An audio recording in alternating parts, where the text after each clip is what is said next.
Okay. Good evening, everyone, and welcome to tonight's General Purposes Committee meeting. Thank you all, councillors, officers, and we don't have any members of the public joining us tonight. Number one, we'll start with apologies. We've received apologies from Councillor Mahmood. Councillor Young, Councillor Gallant is kindly stepping in, and apologies from Councillor Elida Nijo. So, is there any urgent matters to consider? No. Matters to be considered in private? No. Are there any declarations of interest on tonight's agenda? No. Okay, so can we agree the minutes of the last meeting held on the 17th of September 2024 as a correct record? Agreed? Perfect. Okay, so going on to item number 6, our next item is the Food and Health and Safety Service Plans for 25-26. There are two elements to consider in order to endorse these plans this year: what has been delivered and what is going to be delivered. So I'd like to invite our officers Joe, Sean and Rachel to present the report. Thank you. Thank you very much. I'm just going to put a presentation up on the screen, essentially to accompany what we have to say. So yes, good evening, committee. This is a bit of an annual event where we come before you to present the food service plan for the coming financial year, or the current financial year, and the health and safety service plan for the current financial year. Our request is that you scrutinise what we're planning for this year. Also within the service plans, we do look back at what happened last year. So yeah, we're happy for any scrutiny and challenge you'd like, and ultimately we'd ask you to approve both the service plans. So with me this evening is Sean Kelly, who's the food safety team leader, and Rachel, who's the workplace and public safety team leader. And they will each just do a very short presentation on the work of their teams and their service plans. You will appreciate in the report, Appendix 1 is the food service plan, Appendix 2 is the workplace safety service plan. So we're not going to go through those in detail. And these presentations are just really to give a flavour of what the teams deliver, what we're proposing, the kind of activities we get to deal with. And yeah, so we're not going to take up too much of your time with presenting that information, but I'm going to hand over to Rachel now.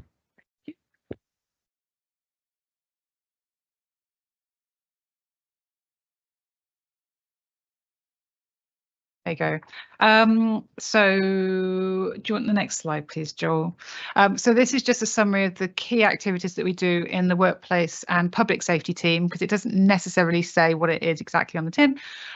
So workplace elements, we deal with all service requests, which might be like complaints, reports of accidents and injuries. So we call those RIDDORs, which is a legislative requirement that businesses have to report certain types of accidents, and then a certain number of those we are required to investigate, but not all of them.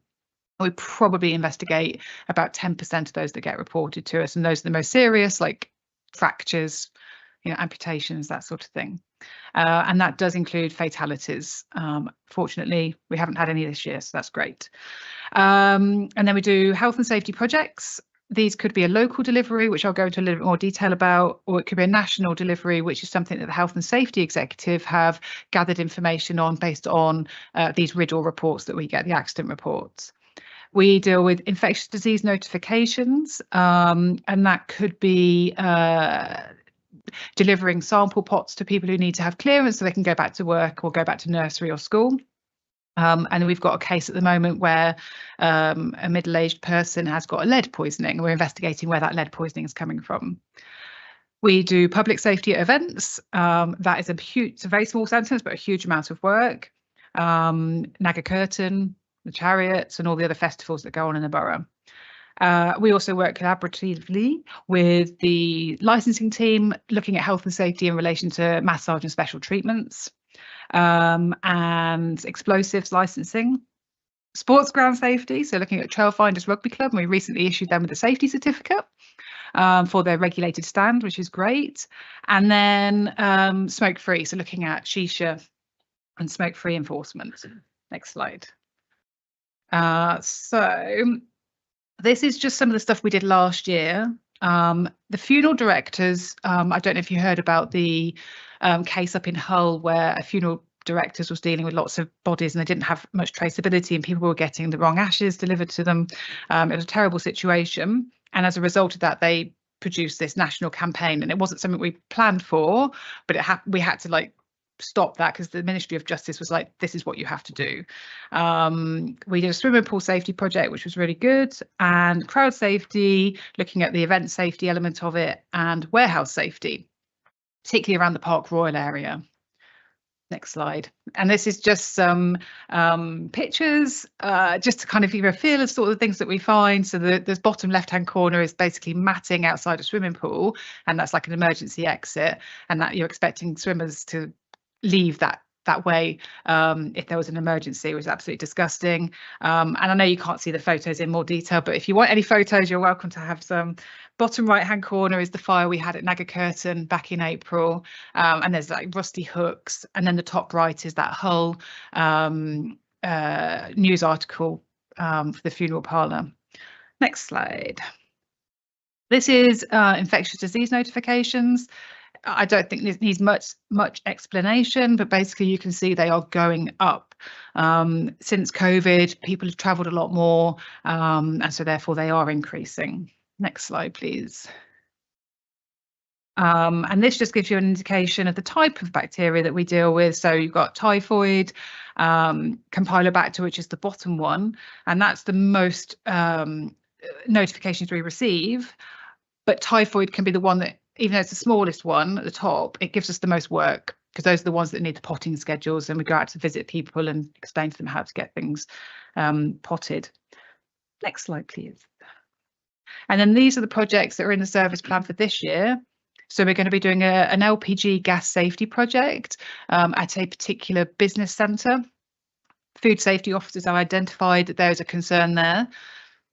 Trampoline parks, this is a national campaign. We've only got one trampoline park, but very important, because obviously loads of accidents get reported at these places, are expected, but are they above or below the national expectation? We've got the motorsport and motor industry, so that's go-karting centres. Work-related stress, and this is a national campaign. We're going to be focusing on security guards at shopping centres. They get a lot of abuse from people. And then obviously it's that stress element as well as the physical violence, and then also lone working at betting shops. And we're selecting a number of areas, and we've worked with Safer Communities to identify some of the key locations, so North Holt, Perivale and Southall. And then we're going back to the warehousing, which we did last year, because as a result of that project, we identified that this is a huge amount of work. And unfortunately, the warehouses are not in very good condition. And I think that's everything for me. Great. Thank you. If it's okay, we'll go through with Sean and then open for questions at the end. Thank you. Thanks, Sean.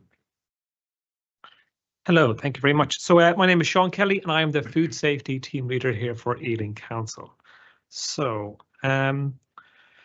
just to explain what we do as the food team, so there's some of you may know there's 3,500 food businesses based in Ealing. So we have a statutory responsibility to carry out inspections of these food businesses. So it ranges from restaurants, shops, cafes. But what's quite unique about Ealing is that we have some of the highest number of manufacturers based in London, and for approved manufacturers, which is for higher risk businesses, high risk manufacturers to produce products of animal origin, so meat and dairy and fish. We've about 80 of those in total, which is one of the highest in the UK. So it presents itself with a unique challenge. So we're also responsible, as you see at the bottom of the screen there, the food hygiene rating stickers, which you see on all good establishments. We also responsible for investigating complaints. So every complaint made to the council, we have our duty to respond to that. Proactive surveillance, so proactively checking out businesses to see what the lay of the land is, making sure businesses are adhering to the Food Law Code of Practice. Enforcement and criminal investigations, we'll come to that later on, but We are quite active in the sense. We take a lot of enforcement here in Ealing, and for good reason, which again we will come to further down. Which kind of brings to the next point is prohibition, which is closure of businesses or processes when there's what's legally termed as imminent risk to public health.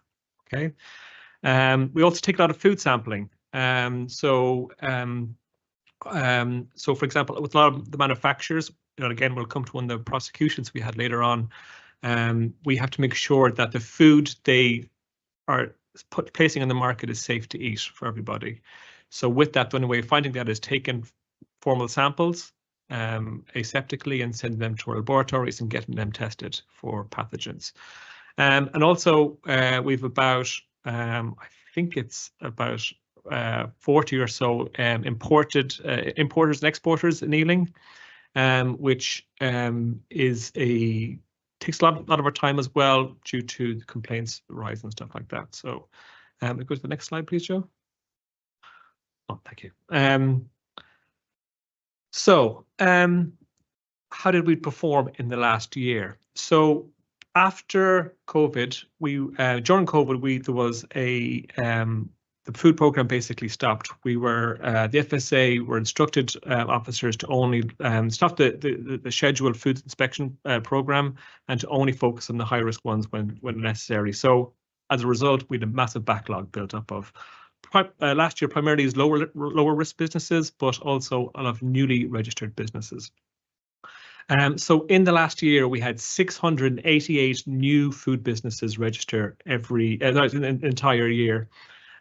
Which means it's a constantly changing landscape within Ealing. With that, we had 68 re-rating inspections. That's businesses who, for example, might receive a food hygiene rating, which they're not happy with. They're entitled to apply for a re-rating inspection. We would come back quicker than we normally would.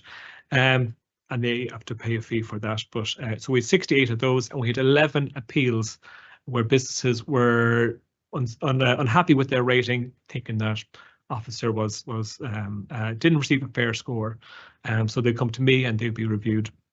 We also supplied 96 export health certificates, which businesses require if they're exporting foods to outside of the EU primarily. We have to make sure that we're certifying them each export to say that they come from a premises that is compliant with food law. With that, we had 1,650 complaints and service requests investigated, and I believe this is the highest in London, the 250 food samples were taken from food businesses in Ealing, and 33 chemical samples, which is when we're looking at the composition of our products, so checking for allergens, that kind of thing. Sorry, just to reflect on this, if you look at the graph there, we actually had our highest number of inspections delivered. Sorry, it's a record number of inspections delivered that we have in Ealing. So it was a very successful year, and essentially we managed to remove the backlog completely. So I think there may have been 4 inspections that we hadn't got to, but that was because they weren't trading or we couldn't get access to them for various reasons.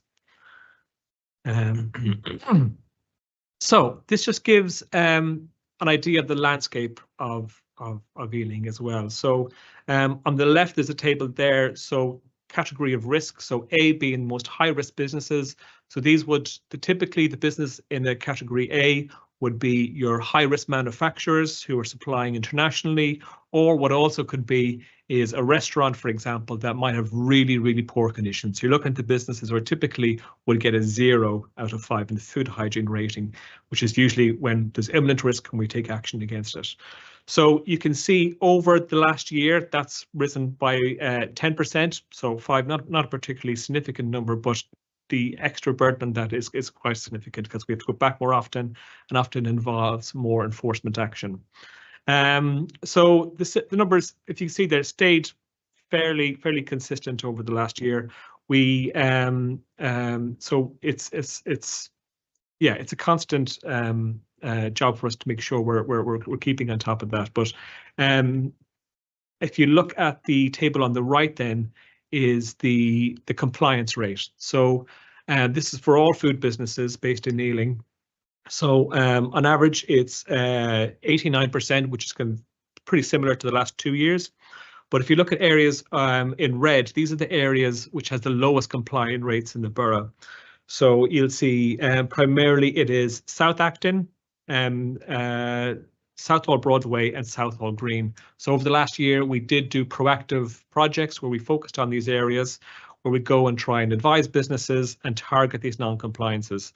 For the year coming, we've actually secured additional funding from the UK Prosperity, once again, sorry, Joe? Shared prosperity. Shared prosperity funding to actually focus on Southall. So we're going to work alongside. We've recruited 2 new officers for this purpose to go and visit businesses in Southall in particular, with the aim of giving them advice, working with them, trying to find out what the challenges are and try and overcome those barriers.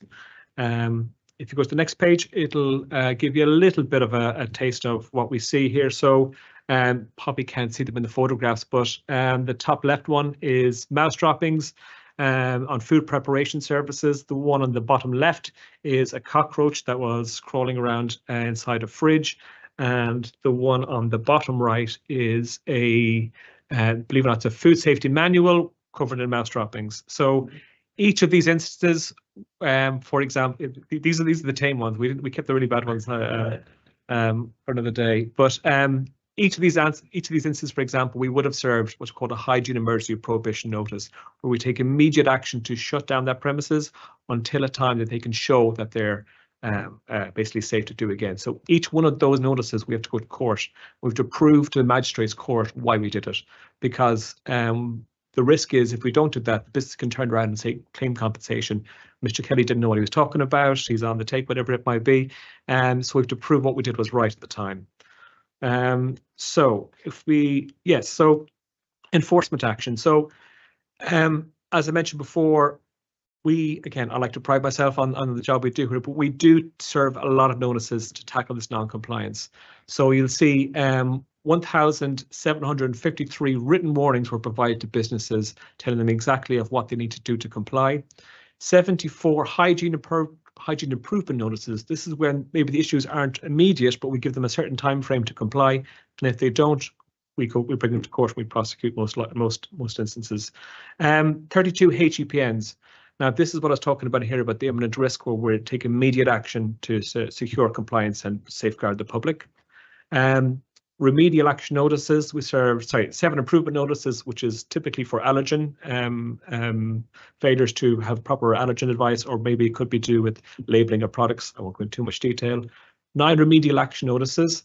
This is for, I spoke earlier about our approved manufacturers. These are the highest risk businesses we can come across often. So we have what's called remedial action notices to take, again, similar to HEPN, we can close the premises down if needs be to safeguard the public and take immediate action. Voluntary surrenders of food. So if we find food that was surrendered that's unsafe. 21 destruction notices. We get notified these by Port Health. They might fail for pesticides. They might be imported illegally, so we have to oversee those destructions. We had a seizure and detention of I can't remember what that was now. No, that was this year. There's a constantly some case going on. We had 2 simple cautions, which is where we believe we have enough evidence to prosecute a business, but for various reasons, we decide to give them 1 final warning. We had 8 prosecutions in total, so I think in the next slide I'll come to those. But that's a huge amount of work that's put into those. We've to collecting our evidence, making sure that it will hold up in court, interviewing suspects, the possible potential defendants, and then presenting these cases in court. We had 1 suspension of approval. So this is when a business was not up to the standard of being a high-risk manufacturer. And actually, we did prosecute that business. We come to the next slide, please. So this isn't all 8, but this is just a flavour of what some of the prosecutions we did over the year. So Alnor Foods, we prosecuted them for offences for related to illegally imported foods, and they were also obstructing officers. Bally's Express, just a small example, is a pest control offences relating to a corner shop with a mouse infestation. Royal Gourmet, which is Hypergood Limited, you'll see they had quite a large fine. £101,000 fine. That was one of the manufacturers we're speaking about. They had hygiene and pest control offences, which is a large Chinese dumpling manufacturer which supply internationally and nationally. So basically, a lot of the Chinese supermarkets you see across the country would be supplying these foods. Bread's Bread. Bread's Bread was one of our biggest successes over the last year. So I'll try not to go too much detail. I've done about 4 presentations on this prosecution alone, including today, to various colleagues. So it essentially, when talking about doing the food sampling, we tested food at this manufacturer in Southall, and essentially we found what's called Listeria monocytogenes, which is a pathogen detected in that food, which it's a high rate of miscarriage in pregnant women, has a high rate of mortality for any vulnerable adults. So it's a very, very, very dangerous pathogen. So based on the food sampling we took and the conditions on site, we actually served a hygiene emergency prohibition notice. We closed that premises. We went back at 2 o'clock in the morning a week later because we suspected that they were still operating. They were in full-scale production, and we again, in contravention of that notice. Conditions were, again, I saved the photographs of that night, but it was really, really poor. And then they breached it a further time on a similar note. But again, so the prosecution there, they're a small company, so with £42,000, but that was a very important prosecution, took a lot of work on our behalf. Punjab Nans, I'll try and be as quick as I can. Pest control offences for a manufacturer of bread. Ahmadiyya Sultan, just another infestation of a restaurant. And then Sahara Lounge. Sahara Lounge is a really good example, working with colleagues in health and safety, where it was hygiene offences, but also they prosecuted for smoke-free shisha offences. The next slide. So this is just to give you an idea of the inspections due throughout the year. So so there's typically kind of peaks and troughs when it comes to food inspections, but January to March is always going to be a high number of inspections. So so in total there is over 2,000 inspections. Go to the next slide. There's 2,000 inspections due for the next year, which is a huge demand on the service, but it's one that we've provided. We had a record number last year, which is about 2,000 inspections, and what we envisage for the next year coming. So we have to maintain the same levels again, is what the point I'm trying to make here. In general, so 2,000 inspections are predicted. Yeah, as I said, so based on previous trends, we anticipate the same numbers of new business to be registered again, so 660, and we forecast that to be, again, about 66 re-rating requests coming through. So again, I'll try not to bore you too much on this one, but there is a new model coming in for food standards. Impact that is unknown. Essentially, there's a lot more focus on allergen information and allergen contamination. As you see in the news, there is a growing trend of people becoming seriously ill and unfortunately have fatalities related to allergens. So there's a higher focus the FSA is putting on that. The impact of that is not yet known previously, where business would be due for inspection 8 months, a year later, depending on how poor the conditions are. They might be due a month later. We haven't got through that system yet, so there is potential that what we forecast actually could be much higher, and the demand could be much higher. The other threats to the delivery of this program would be service resourcing. There is a national kind of crisis, I would say, where there's not enough experienced officers going into our profession. So we're trying to, at the moment, thankfully to Joe's support, we're actually looking to recruit our own graduate programs, graduate officers, and kind of grow our own, as to say. But there is a massive deficit in experienced officers in our profession. New business and turnover, that is a constant problem we have at the moment, particularly areas like Southall. For whatever reason, there's a huge turnover of businesses. So you lose that working relationship with businesses you have a lot of the time. Also, the cost of living crisis, that is, these businesses who are breaching these notices, that is the problem. That's the main reason they give us, is that they can't afford not to stay closed. So they are desperate, these people. So with that becomes more non-compliance, so increase of officer time and enforcement and prosecutions, etc. Also significant incidents. Thankfully, we didn't have any major food poisoning outbreaks, but if we were to get involved in one, that could take a whole team out for a month plus. And so we have to manage our resources carefully as a result. So these are the threats and challenges for the coming year to our service plan. Excellent. Thank you. Thank you, Sean. So yeah, I just wanted to conclude with the purpose of the service plans is one, there is a statutory obligation on the council to provide an appropriate food enforcement service and health and safety service. And as part of that statutory obligation, we should get agreement from the council that these are the service plans. This is how we're going to discharge those obligations via these service plans. So that's why every year we bring these service plans in front of you. I just want to add as well what both of what Rachel and Sean have said about how their teams operate has focused a lot on the statutory things that we have to do, inspections, complaints, criminal investigations and so on. But also I would just want to kind of highlight that their teams and their officers do a lot of work which is what I would term discretionary, so not explicitly legally required.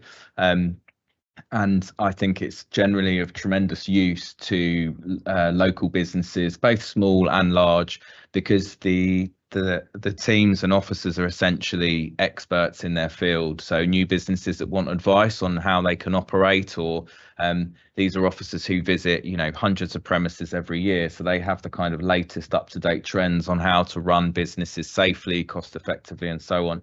So I just wanted to pay tribute to you guys, because there's a lot of work not in these presentations, which is we're working across, regeneration, jobs, skills and local economy that isn't in there. But tonight we're just asking for the statutory stuff tonight. So yeah, thank you very much. We're happy to take any questions, Chair. Thank you so much, officers. I'd like to thank you for very thorough reports and to say how positive it is that you've deployed officers in Southall. And I know I second what you say, Joe. In order for that team to really be super team, there must be a lot going on in the background. So appreciate that. And you've been thinking ahead of officers, so that's great too. So I'd like to open up the floor to any questions or comments. Councillor Dare. Thank you, Chair. My question, I think we are talking about the established premises, food outlets. That's a fine, that is statutory. We have to go and inspect them regularly. And in Southall, we have great concerns that there are so many outlets on the footpaths, so people are really cooking on the paths. I think talking about the health and safety, if there are any altercations in the community, I think it's very dangerous. There are elderly children, you name it. And cooking or frying things publicly, I think, I don't know what the plans we have. One. Number two, about the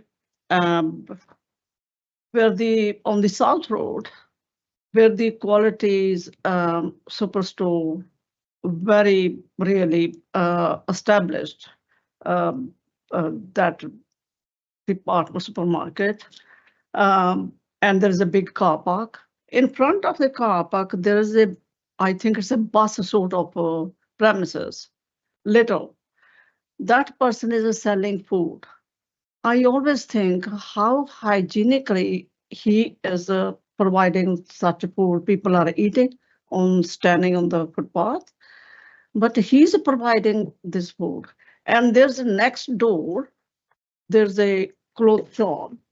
Outside, someone is sitting with a tent sort of really room, and he's selling food. People are eating. Do we have any powers to go and check them? One is health and safety. Two, hygiene. People come from far and wide to really to shop in Southall. So I think there are these concerns.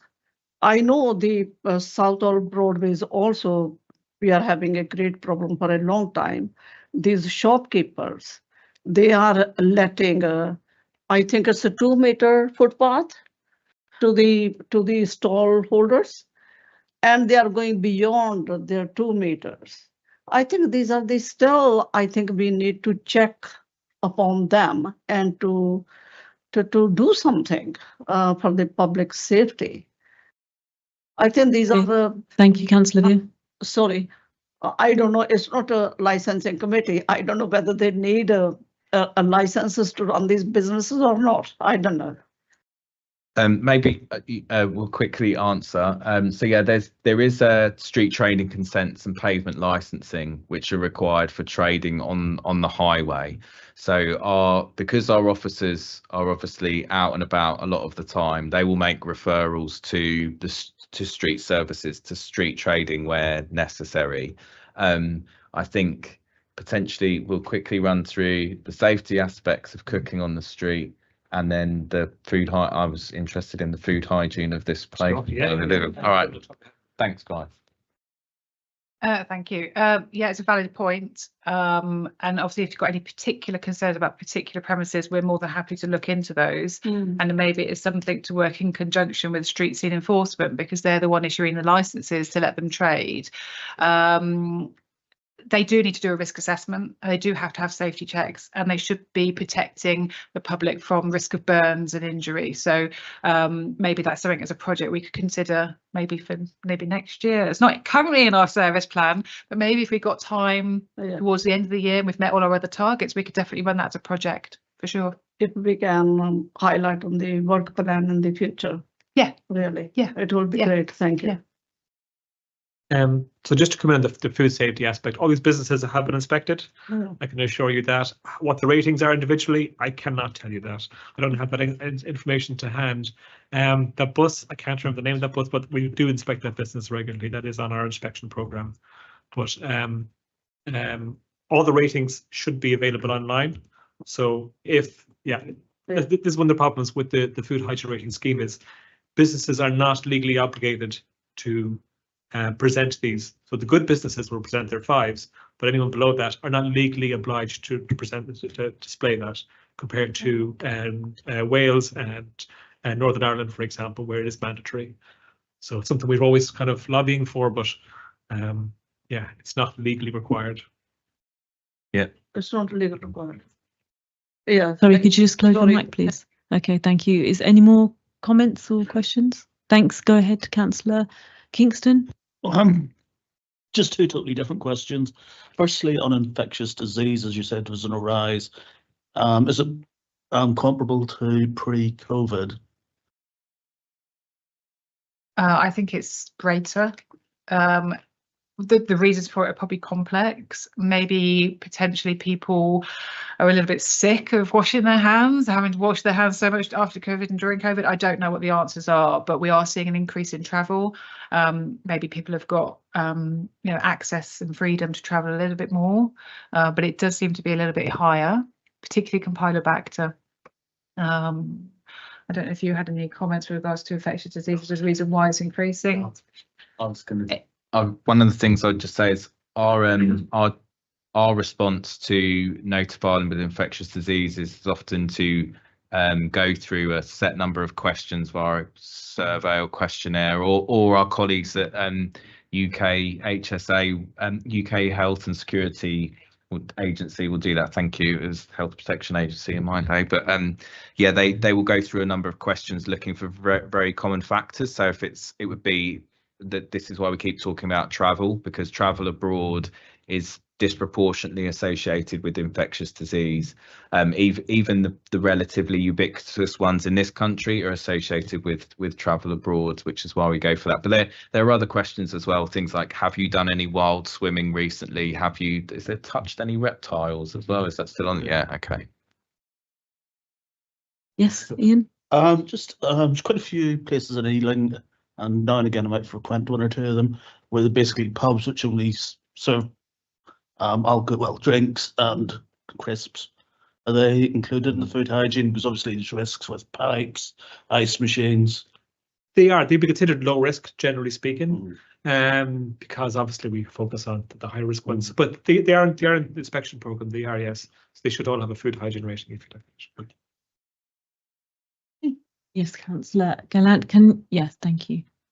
Just very briefly, thank you very much. Do you have a good relationship with the BIDS business improvement districts? That's one question. Licensing in general, obviously the actual aims, your aims and the licensing aims overlap, particularly with provision of food late at night. That's obviously protection of the public from harm. Third question is, what's the sort of London-wide collaboration like with other boroughs? I'll go with the BIDS question first. We, as part of our appraisal process, we've got it as a target to make sure we work with other agencies internally and externally. And I mentioned in my presentation about the LPG gas safety project that is in Acton. So we'll be working really closely with the local BID there, and where we can, we will connect with the BIDs. And one of the other questions was the third one.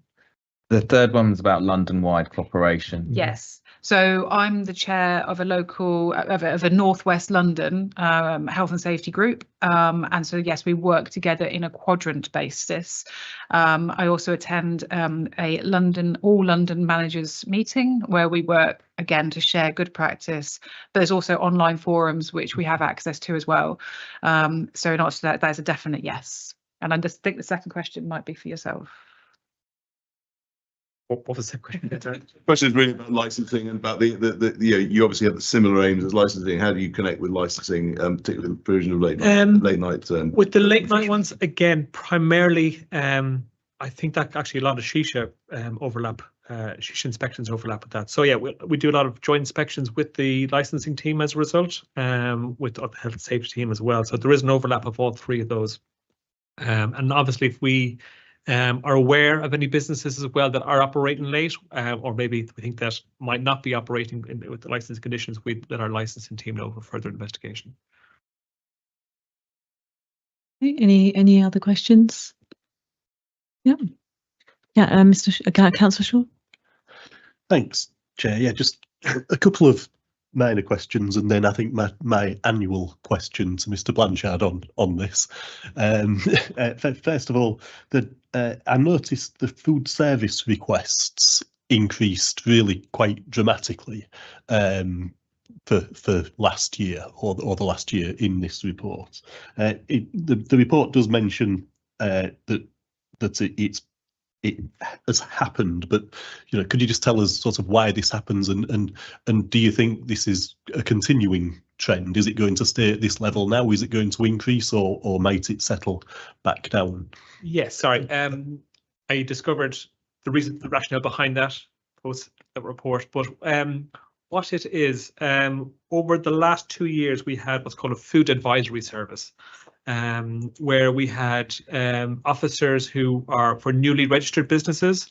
We let it know that we'd go help them, from the get-go, basically give them advice on how to run a business safely and give them that guidance. And as a result, they were obviously word got out that the service was running, so service requests were created on the back of that. So that's largely what that deficit was made of.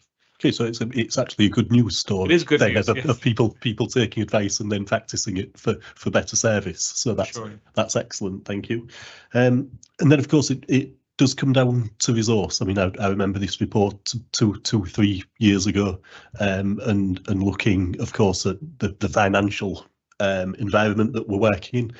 That remains challenging. There's no doubt about it, and the report highlights the size of the teams, and there was a move towards targeted, the targeted inspections, which and it's really fantastic to see that it is working and it is being managed. So thank you to yourselves and the teams that are responsible for that. But in terms of the staffing and the lack of, if you like, or rather the vacancies that there are just within the market because of the lack of trained staff and ongoing. You know, obviously the graduate scheme is being successful. Retaining those people is then important, which is the next stage of it.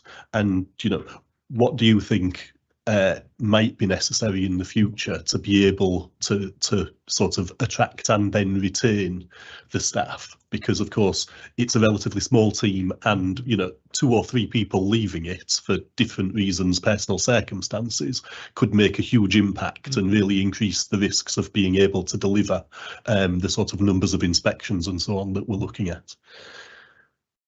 Sure, I'll take that. Yeah, so we've actually just gone through a recruitment campaign again. And there is a deficit, that there is no doubt about that. We had a food safety officer post, and we had 11 applications, and 1 was suitable candidate, 1 offered the job. He got offered a different role elsewhere, which he took closer to home.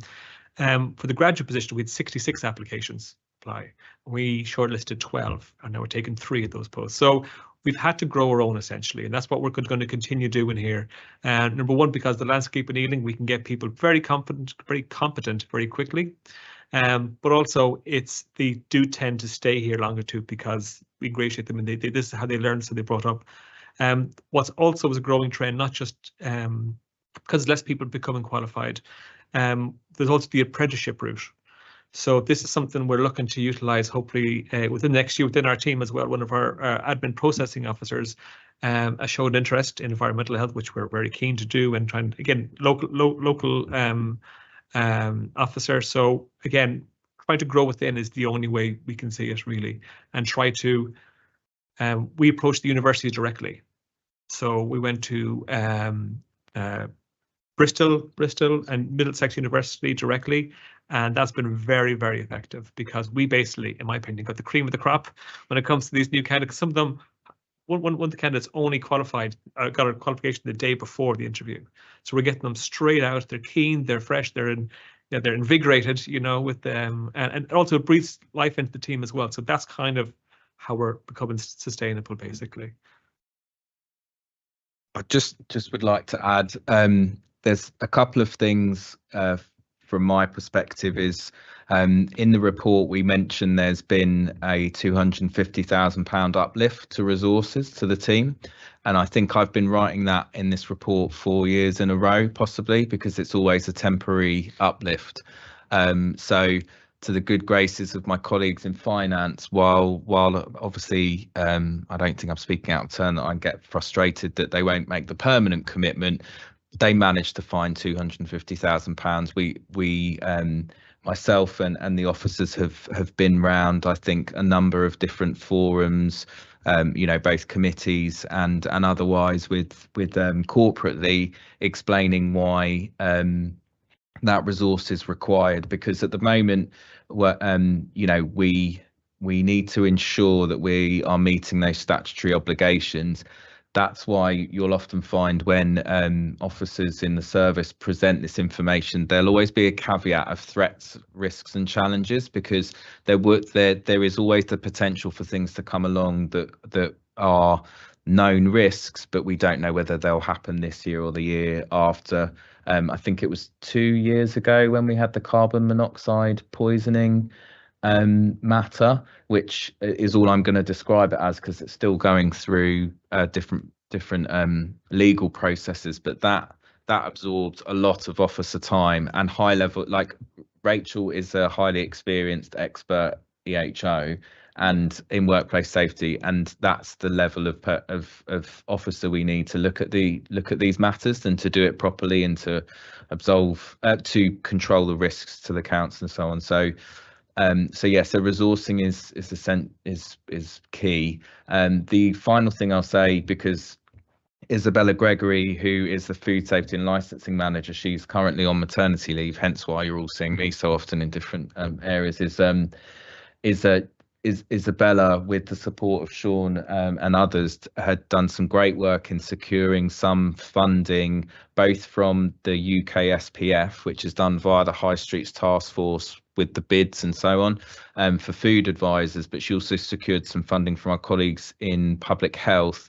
And if any of you sit on Health and Wellbeing Board, you would have seen some presentations around vapes and alcohol harms, for funding for us to do some enforcement work and study and investigative work. So we are always on the lookout for securing other funding from other sources, particularly because our work aligns really well with loads of other objectives, whether it's decent living incomes, thriving communities, best start, all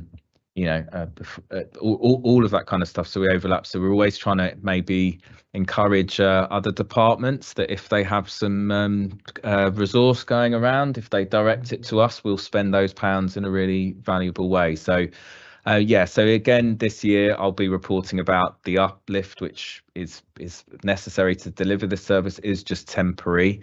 So it will get us, we've got that until the end of this financial year. And I anticipate having, well, to be honest, I'm having conversations now because we set our budgets around this time of year about what's going to happen next financial year.